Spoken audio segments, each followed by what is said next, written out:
ఎన్టీఆర్ అంటేనే care of mass సినిమాలు. అలాంటి మ్యాన్ ఆఫ్ మాసెస్ నుంచి అస్సలు సిసలైన మాస్ బొమ్మగా దేవరా రాబోతుంది. ఇప్పటి వరకు చేసిన సినిమాలు ఓ ఎత్తు, దేవరా ఒక ఎత్తు అనేలా అన్ని బౌండరీస్ బ్రేక్ చేసి దేవర సినిమా చేస్తున్నాడు కొరటాల శివ. సముద్రం బ్యాక్ డ్రాప్ లో తెరకెక్కుతున్న ఈ సినిమాలో సముద్ర వీరుడు చేసే ఓచకొతకు బాక్సాఫీస్ దగ్గర తుఫాన్ రాబోతుంది. ఆర్ఆర్ఆర్ తర్వాత ఎన్టీఆర్ గ్లోబల్ క్రేజ్ తో వస్తున్న ఈ సినిమాపై ఎక్కడా లేని అంచనాలున్నాయి. ఈ అంచనాలను నెక్స్ట్ లెవెల్ కు తీసుకెళ్లేలా దేవరా గ్లిమ్స్ ఉండడంతో నందమూరి ఫ్యాన్స్ పండగ చేసుకున్నారు.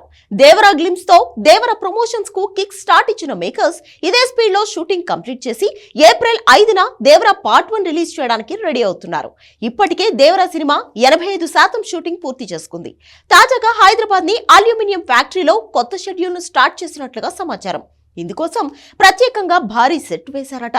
మరో 2 వారాల పాటు అక్కడే దేవరా షూటింగ్ జరగనుందని తెలుస్తోంది. ఇక షూటింగ్ అయిపోయిన వెంటనే పోస్ట్ ప్రొడక్షన్ వర్క్ పై focus పెట్టనున్నాడు Koratala.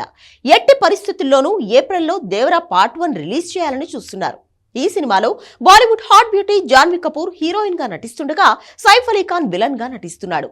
Kollywood music sensation Anirudh Ravichander సంగీతం అందిస్తున్నాడు. నందమూరి ఆర్ట్స్, యువసుధ ఆర్ట్స్ సంస్థలు కలిసి సంయుక్తంగా దేవరను భారీ బడ్జెట్ తో నిర్మిస్తున్నాయి. మరి దేవరా పార్ట్ 1 ఎలా ఉంటుందో చూడాలి.